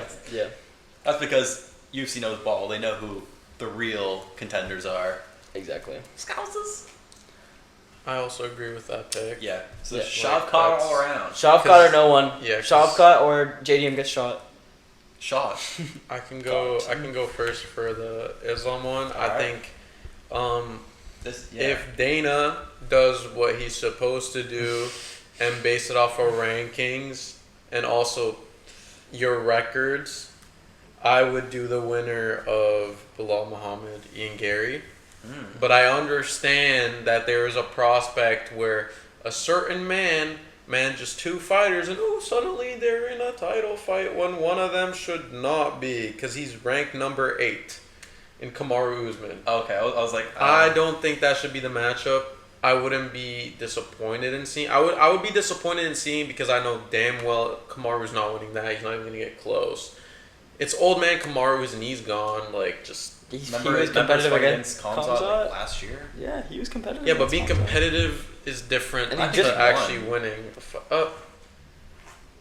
That's a conversation for like after the pod. I don't think so, but I just feel like Islam.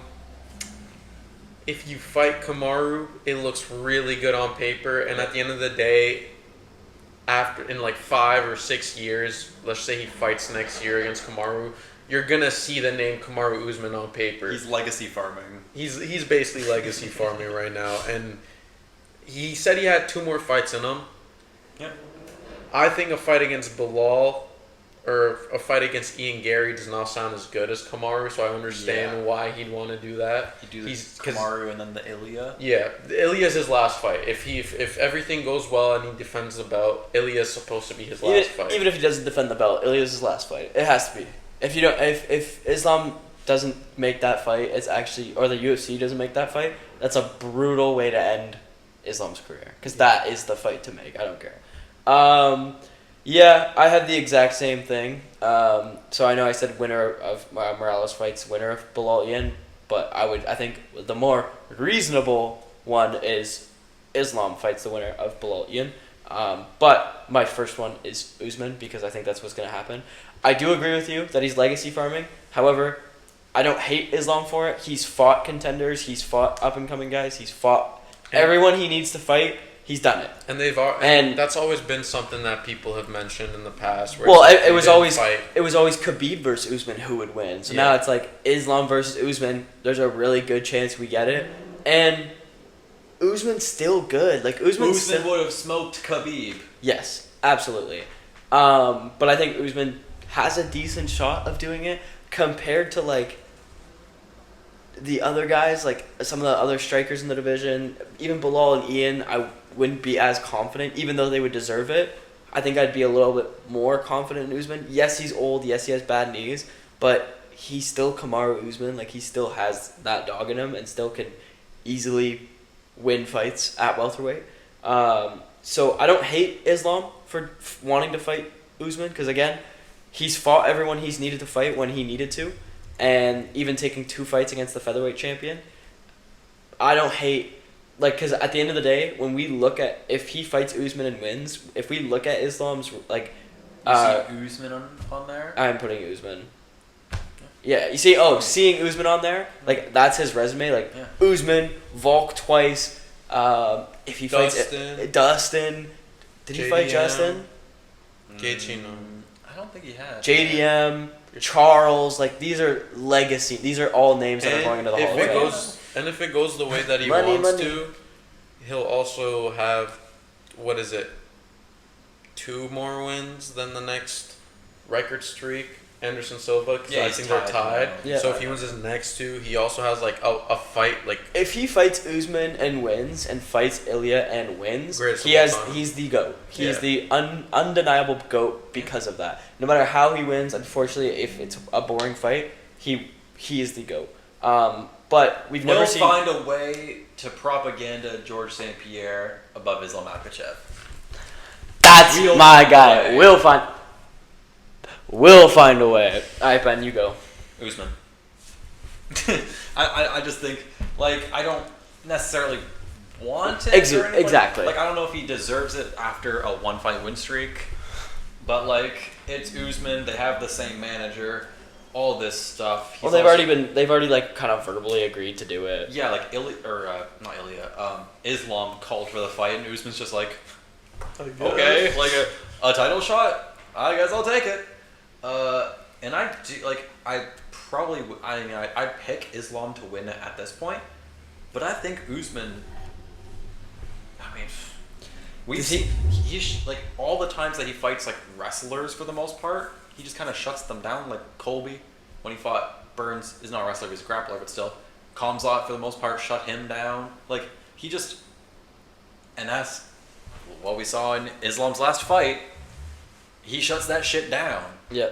Probably not as much, anymore, but I think Usman would be a good matchup. I don't think it's the right matchup necessarily, but I think that's what the UFC will do, just because aura and hype moments. Usman versus Islam. Oh my god, it'd be so good. Yeah, and that sells so many. And then what if he wins though? If Usman wins, I think right now, like you look at the rankings, like he has like out of some other people, outside of some other people, like maybe Belal, maybe Ian. Usman's got the best chance. Like his wrestling's just unmatched when it came like outside of like Dagestani. He's one of the best. Maybe Shavkat, just because he's so much bigger. Yeah. Imagine Ilya versus Shavkat. Ilya or Islam? Ilya.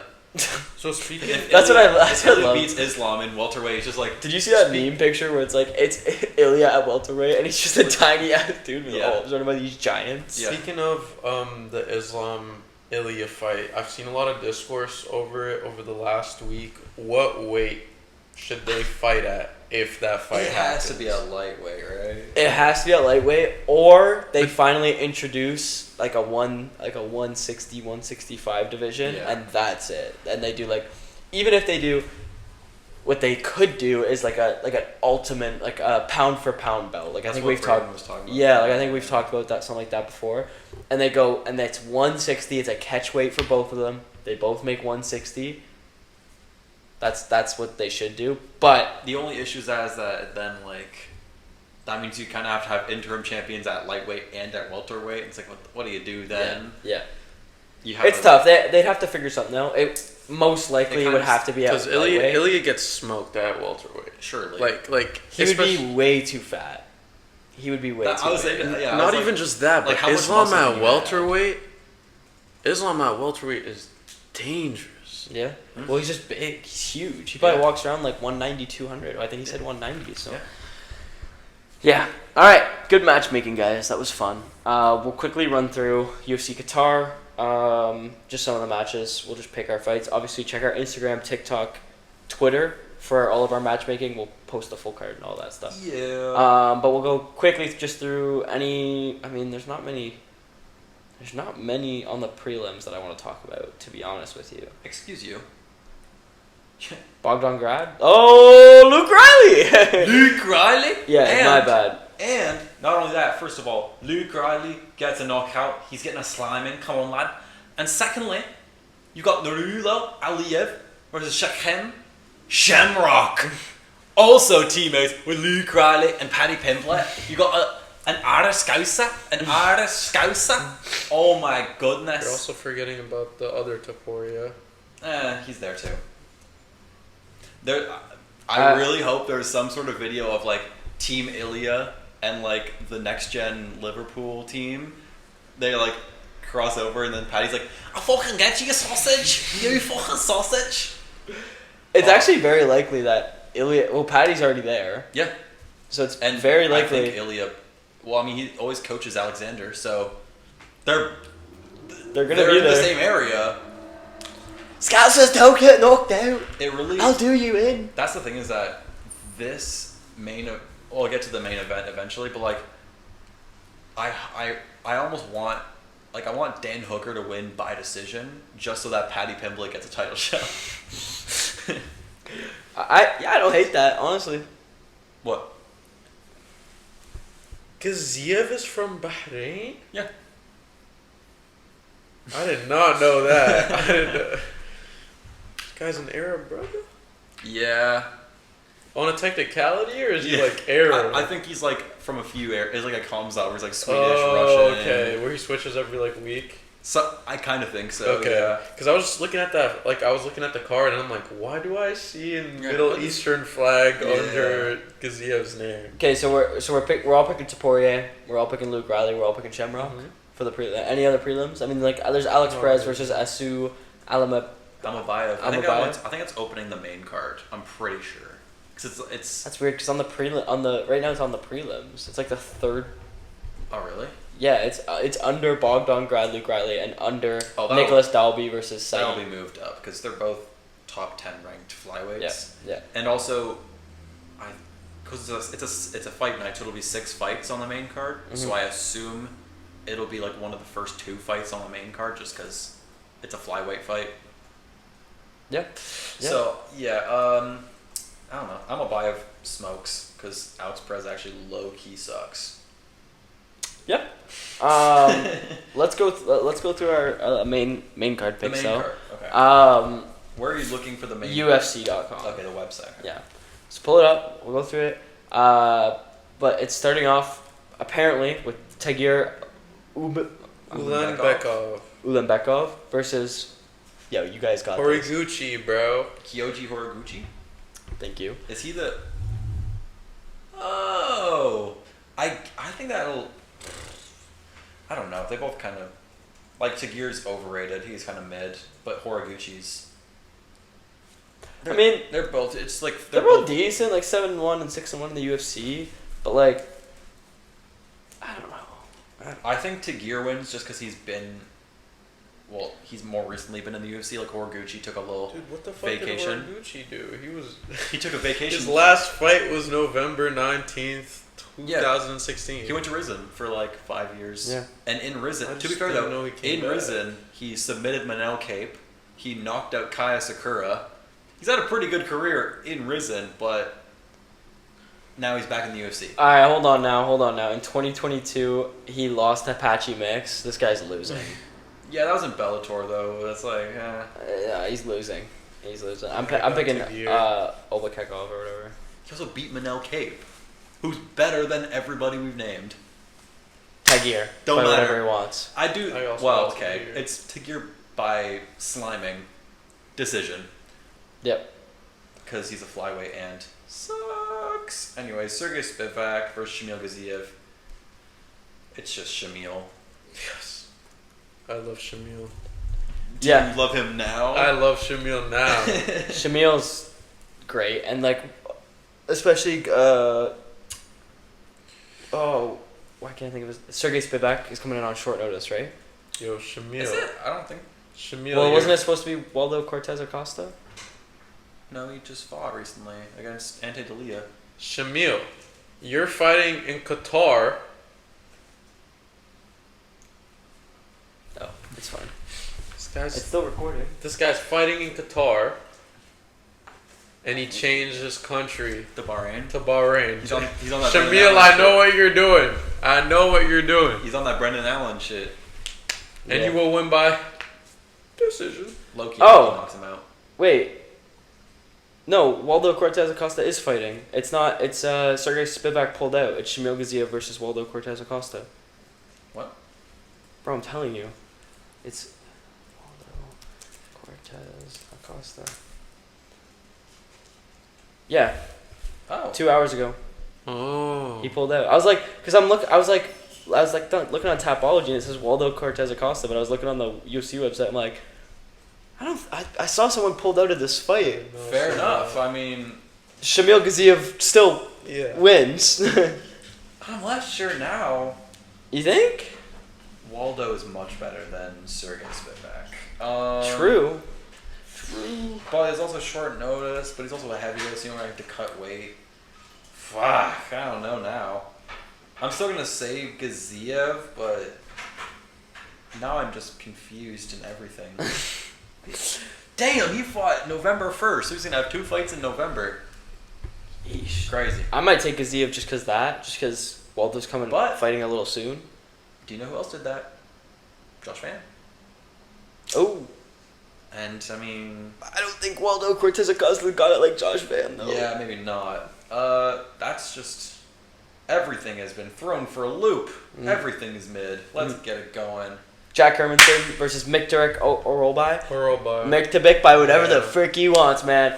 Knockout, submission, Genuinely. attack helicopter, does it. Pretty much. Yeah, Hermanson's all like two. Hermanson 2-1 sucks, in his last bro. 3. Hermanson Or 1 sucks. and 2 in his last 3. He has 2 losses. Yeah, because got fucked by Rodriguez in his last one, and then didn't he also lose to what's it? Or no, he beat someone good. Who's the one guy? Wait, isn't this the one? He beat Joe Pyfer, and he lost to Roman Dolce.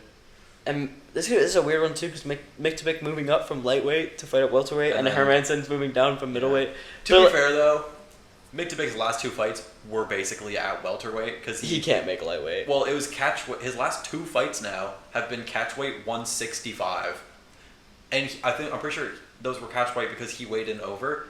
Like his last 2 fights, I think he weighed in at 166 and 167. He's a welterweight. He's just already there, and Jack getting knocked out and dropping 15 pounds. Mick gonna kill him. Yeah. Mick might actually retire Jack Hermansson. Yeah. Volkan Ozdemir versus Alonzo Menafield. Battle mid. Yeah, shit meets ass. I guess I'm gonna take Menafield because I think Ozdemir's just kind of washed. Yeah, I have Menafield because he has fought this year, and he won. So yeah, this year, and now he's fighting against Ozdemir. Go ahead, Samir. Oh. Samir. Oh. I got Alonzo Menafield. He's pretty much better than Ozdemir. That's not much to say. It's just like cool. I don't mean to rush you guys, but my phone's at like 8%, so we gotta. I don't Hello, Muhammad. Ian Gary. Machado. Yay! All right. Main event: Arman Saruki and Dan Hooker. I think Arman's gonna win. I want Dan Hooker to win. Same. The only time I'll root for Dan Hooker, and Dan Hooker's also just super fun. So yeah.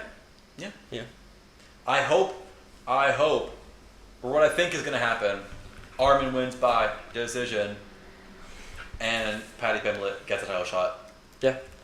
Come here. I mean, I just want to see him.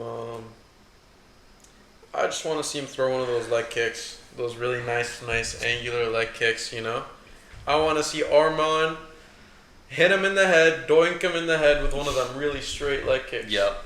That's all I want to see. Yep. Arman by whatever he wants. There you go. All right. So that's it for this week's episode. Did you close your... Oh, yeah, you don't have the mic. I was like, bro, did you cook us? Thank you guys so much for watching, as always. Appreciate all the love and support. We got a video coming out. You'll see it before this, probably. Our GOAT list. Check that one out, too. But thank you always so much for supporting the comments, bro. Keep flaming Samir. He loves it. Appreciate you all, though, and we'll see you next week. Boom. Yo, you can come in.